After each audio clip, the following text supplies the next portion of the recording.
today what we do is I have taken 2 sessions, and in each session we have taken 4 questions and 8 questions. Almost we tried to give some framework how to write an introduction, body and conclusion. And today what we do is our focus is here essay. Okay, so today I will discuss with you the 2025 paper. First of all, how UPSC has been asking the essay themes, and we will take the approach how an essay has to be taken from the viewpoint of an aspirant, and how UPSC sees it, how UPSC expects you to write the essay. What are the key things that we have to focus in the essay? So this session will be for around 30 to 40 minutes, between 3 to 4, and we will take the essays here itself, and we'll try to gather the content, and how to build the structure I will explain. Okay. So the thing here is you have to be introduced to the essay first of all, and then you should know how exactly a topic has to be interpreted. What matters in essay is the interpretation. Okay. So let us see, this is the 2025 paper. Coming to the essay format, in UPSC, there will be 2 sections, section A and section B. In each section, you will get 4 essays. Okay, in total, you will get 8 essays. And how many we have to write? 1 from each section. That is the mandatory, 1 from each section. 2 you have to attempt. Now coming to the word limit, generally UPSC expects 1000 to 1200 words. 1000 to 1200 words. And I have been explaining to everybody who is coming to me for mentorship that what should be the ideal and standard pattern of a page, how many words we should go for in 1 page. So that I have explained to many people, but still I am clearing here again. If you take 1 A4 sheet, how many words ideally we should fill in one A4 sheet? UPSC expects that the standard format is, it is nowhere mentioned in notification or nowhere else. But it's like whenever the toppers are getting highest score, if we go back to their topper answers, in various institutes they will generally write the topper answers, including ours. So we are collecting all of them, and we are observing some pattern. What is the main pattern? Why they are getting the highest scores? So what I observed was, these 1000 to 1200 words means how many pages should I write? That is the first thing, first basic question we get to in our mind. The ideal is, if this is a A4 sheet, UPSC toppers are writing 25 lines in 1 page. 25 lines. So each page should have 25 lines. And within each line, UPSC, the standard format for getting highest score is 5 words. Each line should have 5 words. Each page should have 25 lines. That means in 1 page, how many words we can write? Ideally, 25 lines into 5 words, 125 words. So that's what the basic quantification of the essay. In 1 page, we are writing 125 words. If you have to write, let us say 10 marker. In GS also, same format, 10 marker. We have to write 150 words. That means 1 page, 125 words, and in another page, another 25 words. That means not even 1.5. 1 page and 1/3 of the second page. That is the ideal pattern for the 10 marker question. If you have to write for 15 marker, generally 250 words we should write. That means 125 words, another 125 words. 2 pages content for 150 words, 250 words, 15 marker. Coming to the 20 marker, we expect 300 words. 300 words means 2.5 pages to 3 pages. At max 3 pages. See, how many pages doesn't matter, but that is the limit. When something is limit, that means UPSC is not saying you to write to that limit. You should be restricted to that limit. You may write the best possible answer within 100 words. Still you will be rewarded with the highest marks. It is possible, but when you go to that refined state of answer writing, what is the rule is, you should not cross that word limit. That is, UPSC is not saying to write 100% 250 words or 300 words. It is saying you should not cross the 250 words. You may write within 150 words the beautiful answer. It is possible. So first thing, we have to keep it in mind, 1000 to 1200 words based on this pattern. In every page, 125 words. Like that, 6 to 8 pages are ideally expected in an essay. Okay. So it's very hectic. We have to write 3 hours will be there for essay total. Within the 3 hours, we have to write 2 essays. That means 1.5 hour for every 1 essay. You have to frame your timeline also. You have to practice in the same way. The pace should be the same way. One essay, 1.5 hour. We should cover. Chalo, let us see the marks, 250 marks. So 2 essays, we get 250 marks. That means for every essay, 125 marks. Okay. Chalo, section A. Let us see the questions first, and we will discuss the rough idea what it is speaking about. Then we will take we will pick 1 essay in section A, and we will pick another essay in section B. Now itself we try to build the content by taking 5 to 10 minutes of time. How to build an introduction, body and conclusion. Okay. Chalo, section A. First essay is Truth Knows No Color. I repeat, truth knows no color. If I ask you right now itself, by reading it at the plain reading, what are you understanding? What UPSC might be asking about? Truth knows no color. Can somebody give me an interpretation of it? What does it mean according to you? It's possible. You can have many interpretations. Somebody. All are equal before law. So truth knows no color. No color means difference. Here color means difference. That's what you are interpreting. Excellent. So everyone should be equal. Very good. One interpretation. Political interference. Interference. Inka? Anybody? Other dimensions. Truth knows no color. What it might be speaking about?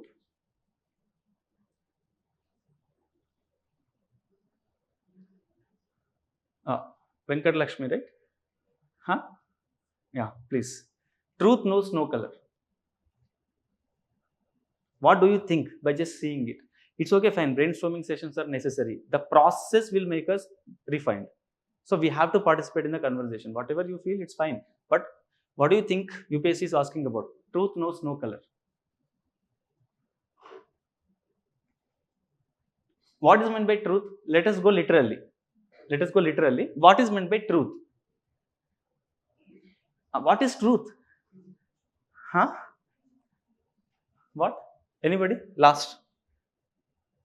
What is meant by truth, sir? Truth.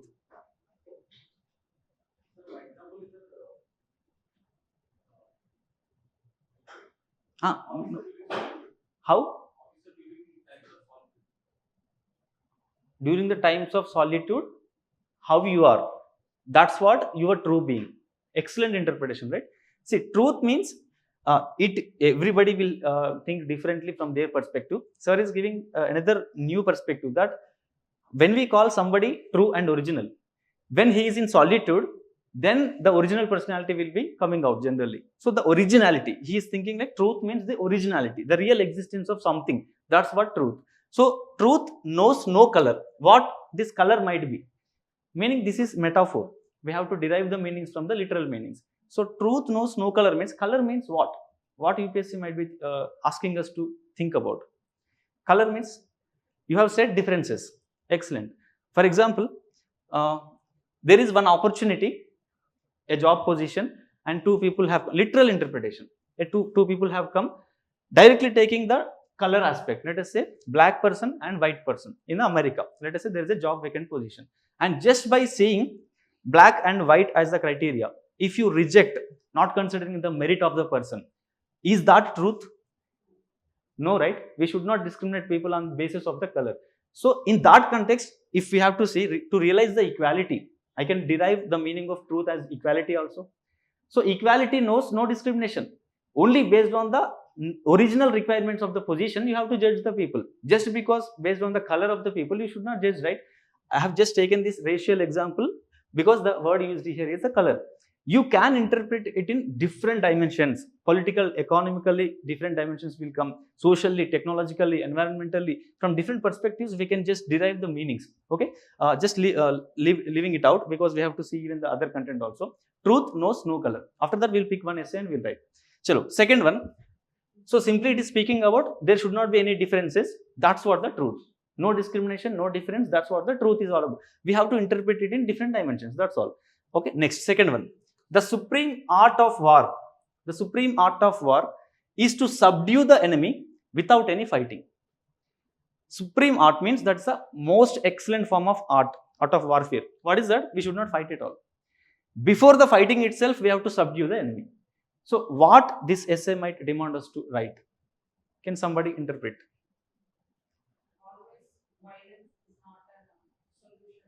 So here fighting means you are interpreting it as the violence, the direct action format of war. So always fighting or violence is not the solution. So what you are saying, before going for the direct action itself, what are the other alternatives we have to this direct war? Other alternatives? Arbitration, excellent. Diplomacy, negotiations, that's what, mutual consent, building the mutual consensus. So these other alternative forms of achieving the same goal but with a different medium, different format of the war. Democracy is the best possible war. Yes or no? People come to power, people become prime ministers and president without even killing one person. That's what the highest supreme form of art. So I can interpret this supreme art of war is nothing but, I can, in political dimension, democracy, the game of democracy itself is the peaceful war, and that peaceful war is the most supreme form of art. That is in the political dimension. Coming to the other dimensions, can you interpret it in economy dimension? What is the excellent form of economic decisions which will prevail without even going for something which is overt? How can a company wins the market or capture the markets without going for a direct competition for others? Because fighting here means directly going in competition with the other product. Instead of that, what they can go for?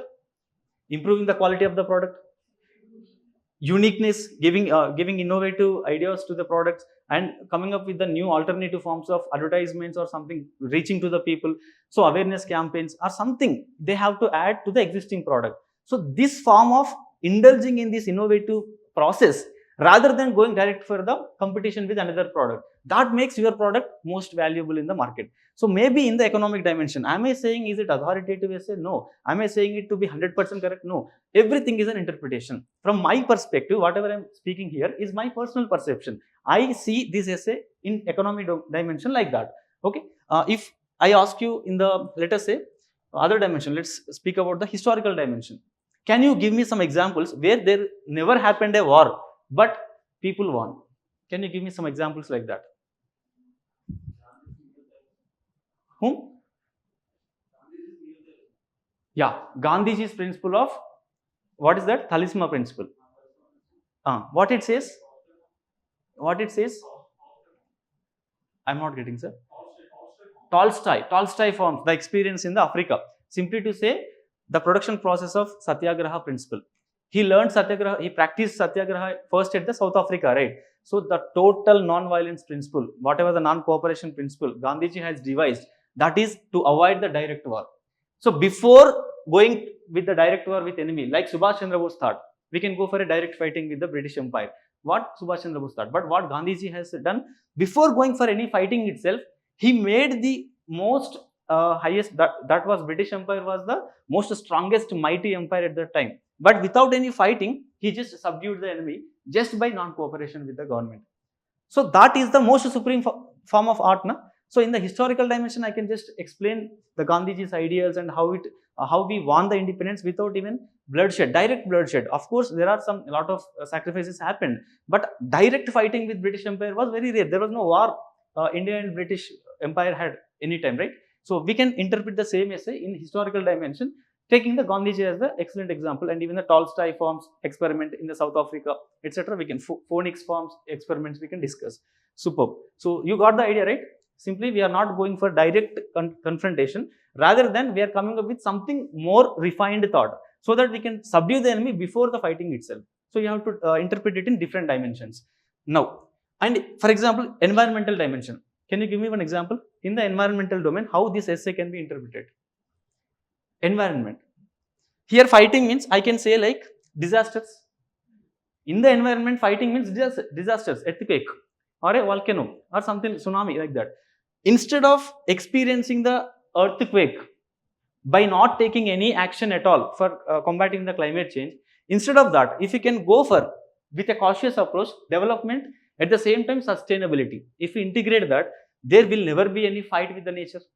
Yes or no? That's what the climate change practices that we are adopting into our developmental process. So in that dimension, here the supreme art of war is simply sustainability, integrating the sustainability into the development process. That's what the supreme art of supreme art of the war, so that we can never have any fight with the nature.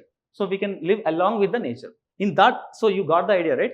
The knack of the essay writing is to understand the core demand. First of all, what he is speaking about.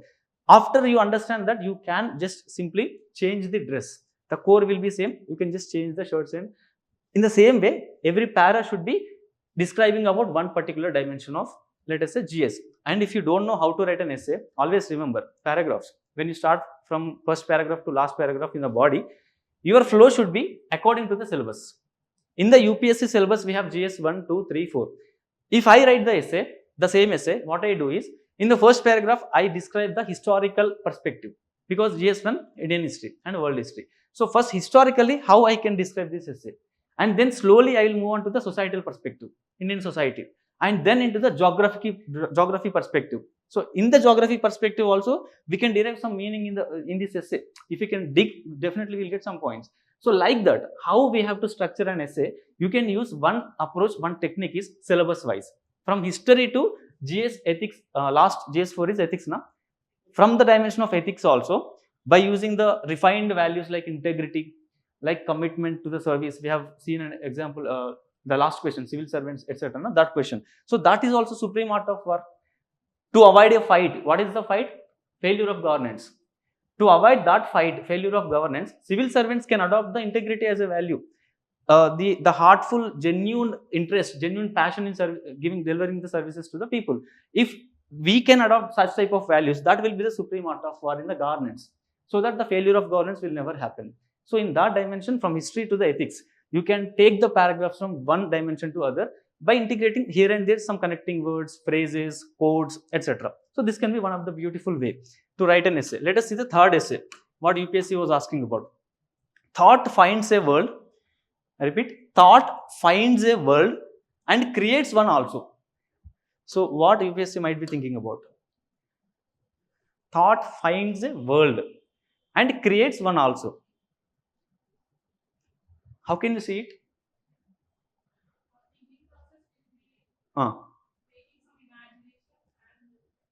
So every creation starts from the brain, imagination. So the second half of this statement says, thought creates one also. One means here the world. So any particular thought, if somebody gets a new imaginative thought, this can be realized with a proper implementation strategy. So here thought is something like a power, a powerful instrument that any human can have. Not only human, even animals will have the thoughts. But still, the extension of the intelligence, anthropology students knows that because of this large cranial capacity and brain power, the brain capital that we have. So this thought is our own powerful instrument. What thought can do? Thought can find a world. Remember, if I write this essay, how I see it, it is divided into two things. Thought has two purposes. One is finding a already existing world which is unknown previously. That means enlightenment. For example, self-realization.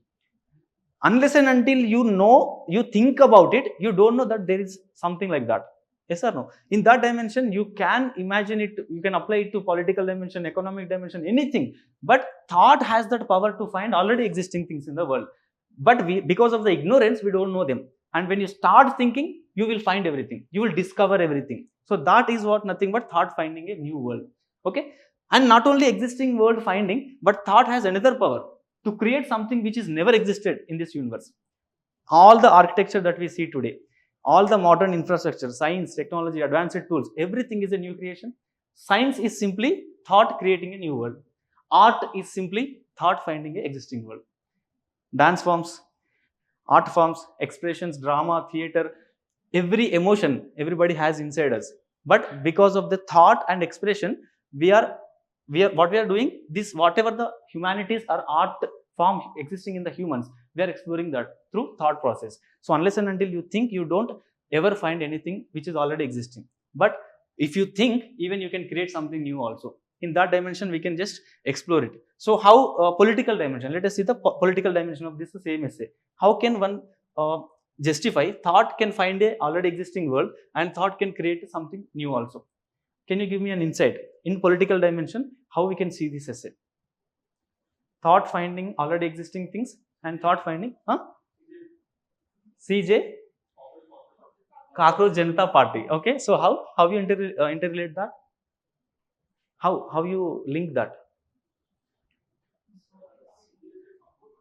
Yeah, so most of the unemployed people are right now becoming the RTI activists, etc. CJ sir has said. So for that, the reaction came in the form of the CJP. But how you are linking that to this thought finding a world and thought creating some, creating a new one? Is this here your, Okay. Very nice. Creation of all new political organizations, be it a state, be it a nation, be it a UN body, or be it something like judiciary, legislative, executive. Are they existing anywhere before the human thought about it? No, right? All these political structures, all these social structures like family, marriage, all these political and economic organizations, everything is a human thought creation. So they were never existed in the Paleolithic times. They were never existed before the during the period of the archaic man's period, but they came into existence once the people started thinking about that. So establishment of social institutions, creation of the political institutions, all originated from thought of the people. So thinkers are the producers. Producers, yes or no? Not materialistic, but immaterialistic producers. So in that way, you have to observe one thing, that in essay, I am not using anything like very generic terms. I am going to something like refined and fundamental ideas I am discussing. Something which touches directly, which needs no verbal communication. But many times I feel that whatever the content that I have in my mind, without any verbal communication, if it can be passed easily to the students, that will be the most effective form of communication, right? Without any speaking. So that level communication you should do in the essay. All the statements that you are writing, they should directly communicate with the heart of the examiner. So that heart-to-heart connection, just like if you are speaking to somebody, very closer person to you, and you are speaking about the life, what is life, why we are living at all, first of all, why we have taken the birth, what is the purpose of our birth, such type of fundamental thought process we have to write in the essay. That's what essay needs, that fundamental thinking, not the superficial things. Superficial GS terminology you should not use. That jargon is jargon and dust. It's like it's of no relevance to the essay. We have to use the fundamental thought process and very refined thoughts we have to discuss. Mostly essay should have the values. In your essay, most of the statements should reflect the values. Essay should be the fight between different values. Conflict comes when two values are at competition with each other. I believe in truth, at the same time I believe in privacy. I believe in truth, I believe in privacy, and there comes the conflict. I believe in truth, that I have to speak everything out. That's what that value compel me to do. At the same time, I believe in privacy. I don't need to discuss everything with everybody.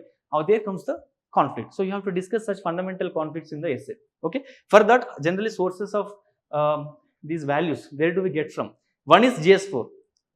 GS4, ethics, integrity, and aptitude. That subject will give you almost the verbal, what I can say, all the verbal resources you get from that GS4. And beyond that, you have to read non-fiction books. For essay, non-fiction books are excellent source of phrases, quotes, and all these things. For example, there is a person, Yuval Noah Harari. All anthropology students know, anthropology students. Yuval Noah Harari. He has written excellent trilogy, 3 books he has written. One is Homo Deus, another one was Sapiens, and another one was 21 Lessons for 21st Century. He has analyzed what is humans' past, what is the contemporary challenges, and how humans' world will be after 100 years or 200 years. So it's like a beautiful journey of the emergence of man to the extinction of the man. Simply I can say like that. He has written such wonderful book, and in that books he explains how AI will impact the human world, how AI will impact the ethical underpinnings of the humanity itself in future. For example, if there comes a time when somebody can control you, control your mind, control your thought, the algorithm itself will say when to get up, what to do, whom to speak to, what book you have to read, which music you have to listen. Everything if algorithm fixes, there comes a day like that. Definitely algorithm will control all our minds like that. Then how the concept of justice will be? Then how the concept of equality will be? So such type of fundamental thinking he has put into a book. So such books are the best sources for essay. You have to read as much as non-fiction books possible. Okay. So you got the knack of this essay, right? Thought creating something and thought finding something. Already existing things you can get through the thought process, and new things you can create. You have to just camouflage it into different forms of GS subjects, polity, economy, etc. Now the last one, in the first one, best lessons are learned through the bitter experiences. Obviously the plain essay. Can somebody tell me? Can somebody tell me best lessons are learned through bitter experiences? Is it true at all first? Yes. So what is meant by bitter experience? Unfortunate experiences. Simply bitterness means something we never like. Hurtfully, something we never like. We always we try to avoid such type of experiences. But only through them you actually learn the best lessons. Can you give me one example? Can you give me one example from history? From history. Bitter experiences, but learning the best lessons. Excellent example. Ashoka, Kalinga War, and turning into a peaceful ruler after that. He has gone through the bitter experience of seeing by himself directly lakhs of people with cut hands, cut legs, and all the people just moaning, what I can say, roaring, and all these negative emotions he has faced in between the battle. And what he has done, that bitterness, he has turned it into an inspiration for becoming something peaceful ruler. He has devised a policy of what? Dhamma policy, right? So Ashokan example is perfect example. Having the bitter experiences leading to what? Best lessons. Establishment of the peace policy. And what else? Can you give me other example? Can you give me other example? Best lessons are learned through political dimension. Religions of Buddhism or any other religion from a thought. Yes, very good. Correct. Manikyamba, correct. Now, best lessons are learned through the bitter experiences, political dimension. Can you give me one example? Partition. India has experienced the bitter experience of partition, and what it led to? The emergence of democracy in India, which is deep-rooted and sustainable. So we have able to gone to the villages with the process of political institutions. It was possible because there was an alternative which is never experienced in the history. We have seen the bloodshed. The partition was never thought of, but because of that, now we understood, no, religion should never be the dividing line. We should avoid the religion in the governance. So that secularism was established in India. A peaceful democratic system was established in India. So in a way, best practices will come only after the worst experiences. In economy, can you tell me one example? Scams. All scams are the biggest lessons to learn from. For example, scam 1992 of Harshad Mehta. We have seen how he has misused the funds of SBI and he has pumped that into the stock market. And if at all that he has, let us say, he got the revenue profits so that he can get the money back and he can pump it into SBI again. In that case, Harshad Mehta is the leader. Harshad Mehta is like a very excellent, intelligent personality. People will hail him like that. But what happens if otherwise? If the money goes completely out of loss, then what he has to do? From where 500 crores of money he will get and he will give to the SBI. Then people's money is lost now. So such type of experiences, 1992 and 3 experience of Harshad Mehta scam has led to what? Establishing the SEBI, na? Securities and Exchange Board of India. So such type of things we can write here in economy. Very good. I'm appreciating myself. Thank you. And what else can I write? Best lessons are learned through the bitter experiences. I just need one more dimension. Indira Gandhi. Environment perspective. Okay, how? Pollution. Unless and until we experience the pollution. Yeah, please tell. Correct. Stockholm Convention, Minamata Convention, all those came after experiencing the pollution. Yes or no? Very good. You can, so you got the point. How to write an essay is simply first understanding the core of the essay so that we can write any multiple points, any multiple dimensions. It's possible. Coming to the next one, section B, let us see. First one, muddy water. Muddy water is best cleared by leaving it alone. My favorite essay. Muddy water is best cleared by leaving it alone. What does this mean? COVID-19 also. Yes, very good. COVID-19 also. Correct. Bitter experience COVID-19 so that we have learned how we have to maintain the hygiene, how we have to see animal and human contact. Such things we have learned. Excellent. Manikyamba. Then, muddy water is best cleared by leaving it alone. Can you give me an interpretation? Oh, correct. Overthinking leads to? Correct. No thinking. Correct. Muddy water means something which is not clear, confusion, maybe the metaphor for confusion. Yes or no?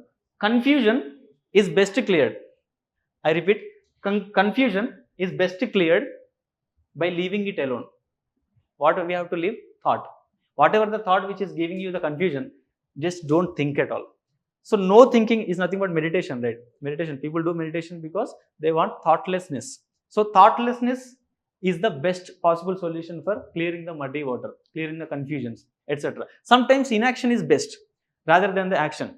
Not doing anything will solve the problem automatically. If you do something, it becomes bigger. The problem will become bigger. So sometimes we need not react. Sometimes we have to follow inaction. Not doing the things is best for solving the problem. Such type of domain we have to explore here. Very good. But I need something from political dimension. How we can interpret it? Muddy water is best cleared by leaving it alone. Can you tell me how you can interpret in political dimension? Muddy water is best cleared by leaving it alone. In political dimension. Let us say, on a funny note I am saying, corruption. Muddy water is corruption, let us say. Will the corruption be best cleared by leaving it alone? By leaving the officers, chalo, you can do whatever the corruption you want. If I leave it like that, will the corruption problem will be solved in the near future? No, right? So those mistakes we shouldn't do in the essay. We have to interpret, fine, but it should be aligned with the constitutional values and all these things. We have to take care of that design. Chalo. Now, in the political dimension, give me one example. How things can be solved by not doing anything.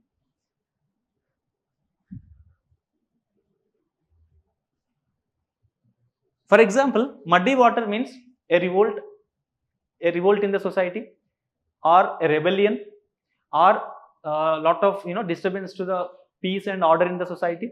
That is what generally muddy water describes about it. Some emotion, something which is not settled, something which is always having some problem with. Such type of rallies, all these things people will do. So those are like muddy water.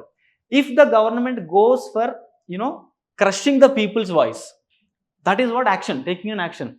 Is that the right way to address the problem? No, government should never go by crushing the people's voice. Rather than that, let the voices be heard. Let the discussions happen. Let the debate happen, so that at last, automatically problems will be solved out of those debates and discussions. So can I link it to the concept of democracy? Yes or no? The concept of democracy, simply. So in the democracy, muddy water means all the problems, political problems will be solved. But how? By leaving it alone means by not reacting to the problems, by crushing the people's voices, rather than let the voices be heard and let them discuss and debate, so that there comes a solution, a peaceful solution. What else in the economy? Can you tell me in economy dimension? Muddy water is best cleared by leaving it alone. In the economy dimension. See, essay is the most beautiful pleasure-seeking activity for a brain. We think, so when we think, we feel happy. So essay has that greatness. So muddy water is best cleared by leaving it alone. How I can apply it in economy domain? Economy. Inflation is there, let us say. See, muddy water means I am speaking about something problems. In the polity, what are the problems? In the environment, what are the problems? In economy, what are the problems? How problems can be solved by not reacting? That's all. Now inflation, I am taking in economy, inflation is a problem. How inflation can be solved? By leaving it alone. Can you tell me?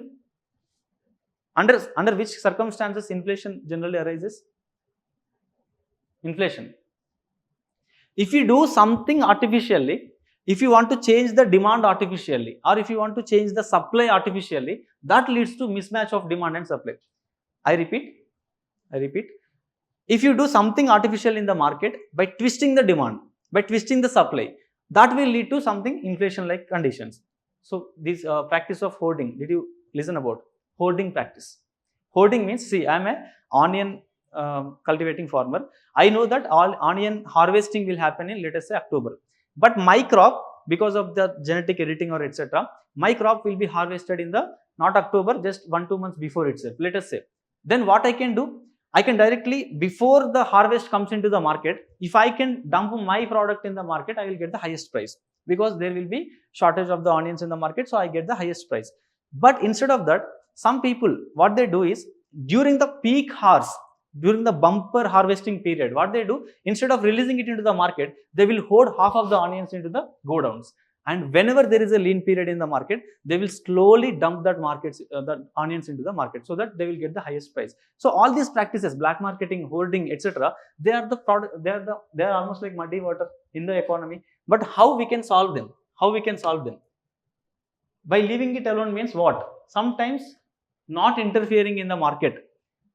Got the point? Sometimes not interfering in the market and letting the free market decide its own demand and supply, and that solves the problems, all problems. Simply to say, socialism versus capitalism. Capitalism says free market is the best thing in the market. The price realization will happen at the optimum level. Rather than that, if you fix the prices, if government fixes the price, socialism practice, what it leads to? Muddy water. So that's the thing. You should not interfere in the market. I can just interpret it like that. Excellent points. Next, second one. The years teach much which the days never know. The years teach much which the days never know. Can somebody tell me what it means? Last 15 minutes. The longer? Excellent. Longer experiences will teach you the real values rather than days here means a metaphor for temporary experiences, etc. So something which is longer will teach you something. The longer, maybe the experience or maybe anything it is, but sustainability or the consistency in doing something, that will teach you something rather than just temporary sinusoidal actions. They will never give you anything permanent of that kind. Can you tell me in the political dimension, how we can see that? Years teaching much, but days never teach like that.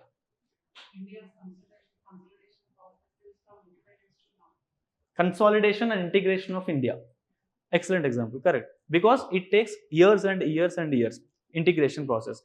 There might be some years in which there was no insurgency, there was no any violent activity or terrorist activity in the country. There might be some years, individual years. But to integrate the people with heartfulness, genuine heartfulness, we have to take time in the integration. You should not make them feel artificially Indians. Yes or no? Manipur people, let us say Nagaland people, Mizo people, all these people were having insurgency in the early years of the Indian independence. They never wanted to join India. Their small ethnic identities are very stronger than the national identities. So they always wanted to establish Bodo land or Nagaland, something which is the mix of Myanmar's Naga land and the India's Naga land. They want to establish something else, not the Indian. But what happened? Over the years and years and years of cultural integration, right now we are seeing the India as a union. So that years will teach you exactly what is meant by integration into the country rather than just temporary assimilation. Yes or no? We can see like that. Then economy dimension. Economy dimension. Can you tell me economy?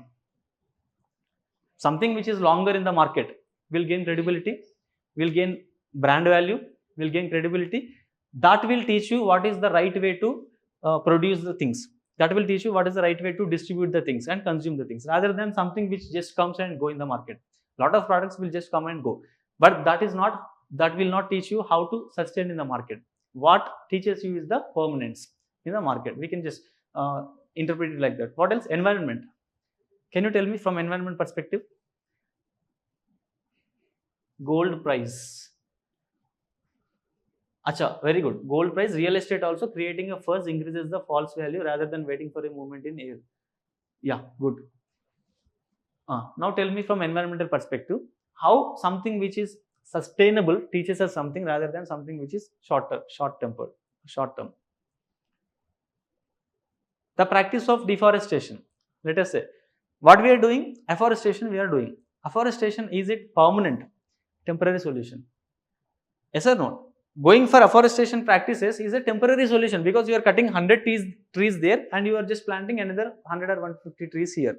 Is it the sustainable solution? No, not cutting at all is the first thing. So you will learn that practice, that value of conserving the forest only after years and years of disasters that you experience. Yes or no? So such things we can interpret in this. Years teach much, which even the practice, the concept of practice. To achieve something, a skill, a highest excellence skill, what we need to do? We have to practice for longer and longer. Even in the UPSC also, that's the same thing. Answer writing skill. You will never know. You may write best possible answer in one day because of maybe conceptual clarity or etc. But we don't expect you to write every day like that unless and until you practice the concepts, unless and until you practice the answer writing. So something like this essay says about permanence versus short term. That is the idea we have to discuss about in the essay. Next, third one. It is best to see life as a journey, not as a destination. Very plain statement.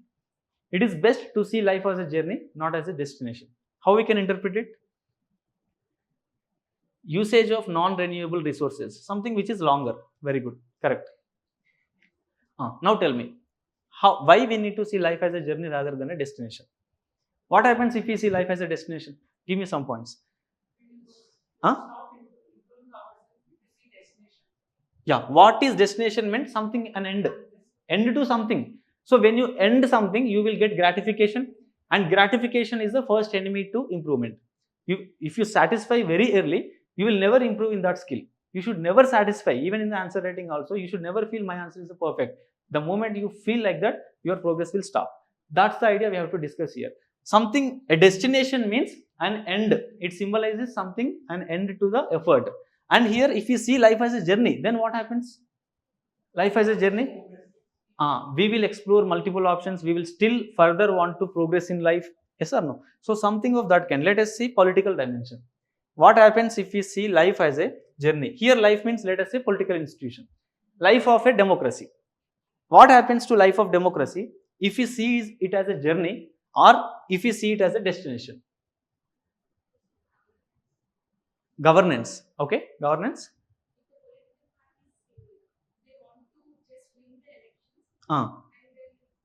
So they see no responsibility in their, they will just don't take any responsibility after the elections. So if they see election as a process, then they will just focus on the work after elections. But if they see election as an end in itself, then the moment they won, they will forget everything. Excellent thing. Next, can you tell me in the perspective of constitution? Constitution is a living document, right? It's a living document. What happens if the constitution is a dead document, static document? What happens? It will never be suitable to the modern contemporary society. So amendment, the process of amendment is nothing but seeing constitution as a journey rather than a destination. So you are getting the core of essay writing, right? So I have been putting all my experience into words and trying to get my core to translate it into an ideas and to communicate to you. I'm trying it my maximum possible level. I don't know whether you're getting that core or not, but the essay writing is all about ideas discussion, discussing the fundamental ideas. Coming to the last one, contentment, last 10 minutes. Contentment is natural wealth and luxury is the artificial poverty. And again, my second favorite essay from last year. Contentment is natural wealth, but luxury is artificial poverty. How can we interpret it? What is contentment? Again, contentment means trupti undadam antam kada. So satisfying ourselves. So contentment is natural wealth. Those persons who feel their life is worthful and they are happy with their whatever the possessions they have, human relation possessions or the materialistic possessions or the knowledge that they have, if they are happy about it, if they are satisfied about it, that's what their actual wealth is. Yes or no? Who are you means you are as a person, you are the idea.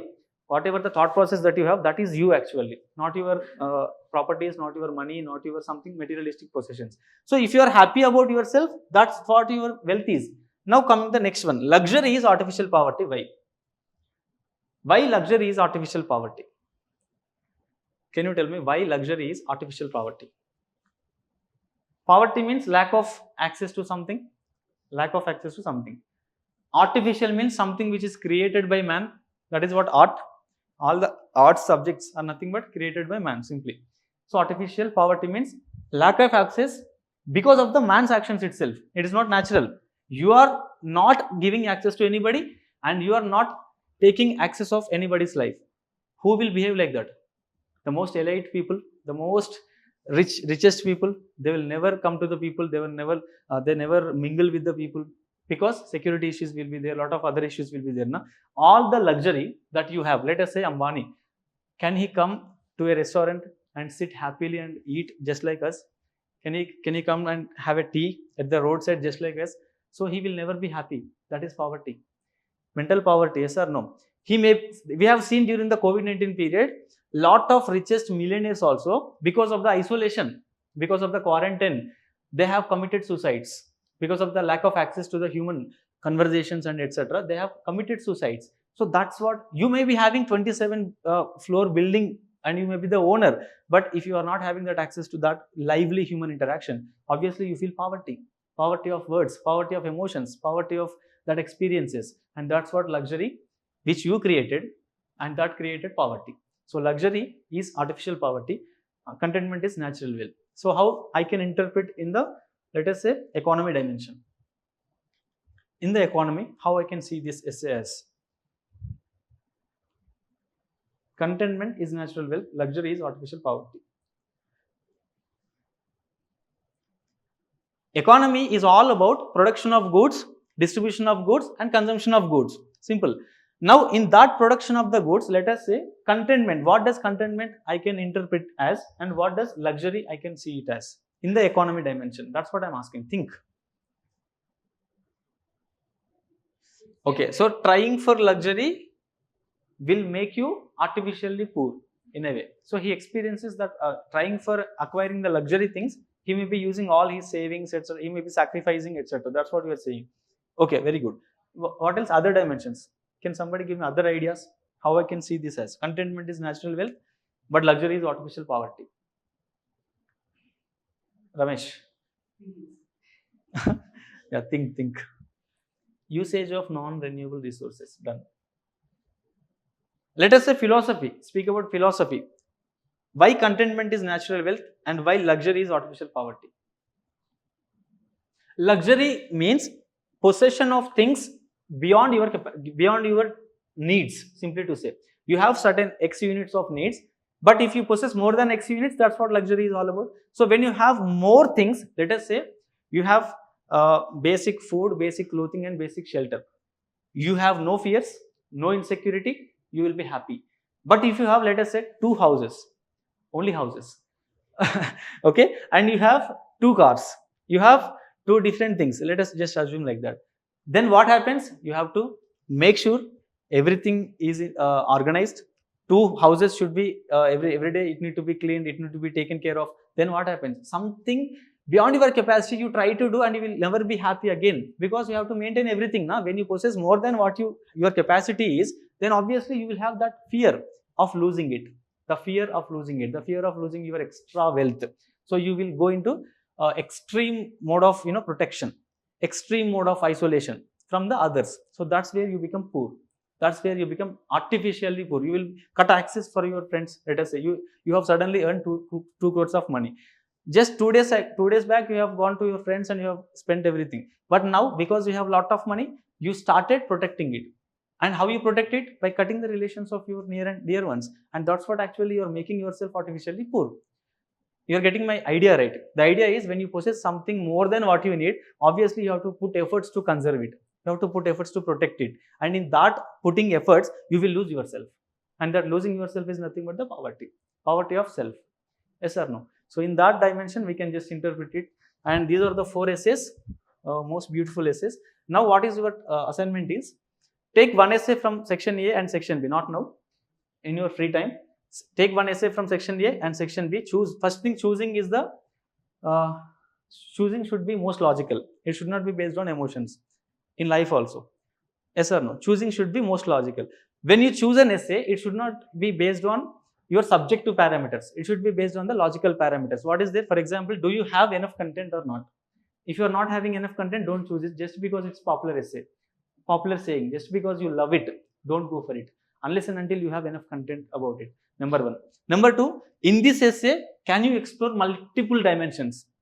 Or you are getting only one monotone dimension. If you are getting only one dimensional thought, then please don't go for it. You have to explore multiple dimensions in the essay. Second parameter. Third parameter, do you have enough quotes and thinkers to quote? You have enough quotes or thinkers related to that particular idea. If you have, let us say, for permanence and temporariness, do you have enough quotes? Do you have enough thinkers to quote? Only if you have that verbal luxury, that source with you, then only you should go for the essay. And these are the things you have to take care. First, having the enough knowledge. Number 2, having enough quotes. Number 3, having enough thinkers. So these 3 parameters should decide which essay you should go for. And number 2, second instruction is, when you write an essay, please remember, when you write an essay, first itself, before writing the 2 essays itself, you have to brainstorm at least for 30 minutes first essay, 30 minutes second essay. Before writing the first essay itself, you have to brainstorm 2 essays. I repeat, before going for writing the original essay, before 2 essays brainstorming has to be done before writing itself. Why? The reason is, some toppers said, first they will go for, they will see 4 essays, they will pick one and they start writing. They will write all the knowledge that they have, including all the quotes, quotations, everything will be dumped in this essay. And the moment they come to the next section, B essays, you will be poor with your words. You will be poor with your thoughts.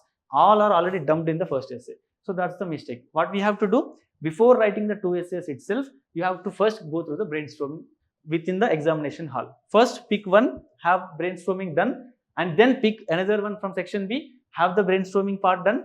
Brainstorming you can do in the rough page in the original examination hall also. You have to do, and take care no duplication is there, and take care two are diverse essays, and take care no thinker is repeated, no quote is repeated. These are the cautious things that we have to take care before writing the essays. So these are the instructions. But once you start writing, the flow should be smooth. The flow should be orderly fashioned. I have explained in one video what are the things we should take care in to get 140 plus score in the essay. I have done already a video 2-3 days back. You can just go through it in our channel itself. It is the Vishnu Academy channel. There I have explained extremely what are the important patterns we can observe in the essay, from where we can get that quotations, from where we can get that thinkers, everything in detail I have explained. You can see that video also, and based on those parameters, what you do, you have to submit to the institute one essay from section A, one essay from section B, and try to even learn what is an anecdote, how introduction should be, what is how conclusion should be. That I will discuss whenever I get opportunity to speak with you again, because almost it's 1 hour is over. So I have to discuss about little anthropology concepts also. So for GS part essay, I think you got the most right. Most of the important things I have tried to deliver. Is there any query? Is there any questions that you want to ask regarding essays? Today I just wanted to give that philosophical touch to you. Only for that reason I did not discuss how an introduction should be, how a conclusion should be, etc. That should come at the next. So once you get that philosophical thinking, obviously structure can be formed. So now, do you have any other queries to discuss or any questions? No? Happy? Satisfied? Thank you so much.